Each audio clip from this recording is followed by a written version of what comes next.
ഞാൻ ജോമോൻ എടയാടി പൊതുസമൂഹത്തിൽ വളരെ കാലമായിട്ട് പ്രവർത്തിക്കുന്ന ഒരു വ്യക്തിത്വമാണ്. ബാക്ക് ഇൻ കേരളയിൽ കോൺഗ്രസിൻ്റെയും മറ്റു സാമൂഹ്യ സംഘടനകളുടെയും പിന്നീട് കുവൈറ്റിൽ പല പൊതുവേദികളിലുമൊക്കെ പൊതുസമൂഹത്തിലുമൊക്കെ പ്രവർത്തിച്ചു വന്നുകൊണ്ടിരിക്കുന്ന ഒരു വ്യക്തിത്വമാണ്.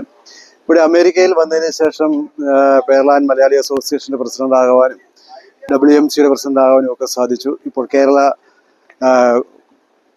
കോട്ടയം ക്ലബ്ബ് ഹൂസ്റ്റന്റെ പ്രസിഡന്റായിട്ട് ഇപ്പോൾ സേവനം അനുഷ്ഠിക്കുന്ന പൊതുസമൂഹത്തിൽ നമ്മൾ ഒരു കൂട്ടായ്മ എന്ന് പറയുന്നത് അതിന്റെ വ്യാപ്തിയോ അല്ലെങ്കിൽ അതിന്റെ സാമ്പത്തിക ഭദ്രതയല്ല. ആ കൂട്ടായ്മ പൊതുസമൂഹത്തിന് വേണ്ടിയിട്ട് എന്ത് ക്രിയാത്മകമായി ചെയ്യുന്നു എന്നുള്ളതാണ് ഏറ്റവും വലിയ ഒരു വിലയിരുത്തപ്പെടുന്ന ഒരു ബെഞ്ച് മാർക്ക്.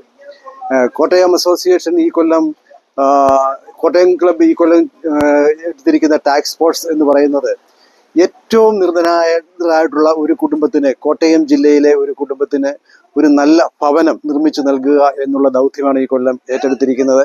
അത് ഡിസംബർ 31, 2025 അത് പ്രാവർത്തികമാക്കി താക്കോൽ കൈമാറണമെന്നുള്ളതാണ് ഞങ്ങളുടെ ആഗ്രഹം. തുടർന്ന് 2026 5 കുട്ടികളെ പ്രൊഫഷണൽ കോഴ്സിന് വേണ്ടി സെലക്ട് ചെയ്തുകൊണ്ട് അവരുടെ വിദ്യാഭ്യാസം പരിപൂർണമാക്കുക എന്നുള്ള ഒരു കാഴ്ചപ്പാടും കൂടി മുമ്പോട്ട് നീങ്ങുന്നു. ഞങ്ങളുടെ കൂട്ടായ്മയ്ക്ക് തരുന്ന എല്ലാ സഹകരണങ്ങൾക്കും എല്ലാവരോടും നന്ദിയും നമസ്കാരവും ഈ അവസരത്തിൽ പെടുന്നു. എല്ലാവരും. എൻ്റെ നാട് കോട്ടയം SH മൗണ്ട് എന്ന് പറയും. നാഗമ്പടത്തിന് തൊട്ടടുത്ത് SH മൗണ്ട് എന്ന് പറയുന്ന സ്ഥലത്താണ് ഞാൻ ജനിച്ചു വളർന്നത്. ഞാൻ പഠിച്ചത് KI college Mannanam, Kuriakose Elias college Mannanam, high school വിദ്യാഭ്യാസം SH മൗണ്ട് സ്കൂളിലായിരുന്നു.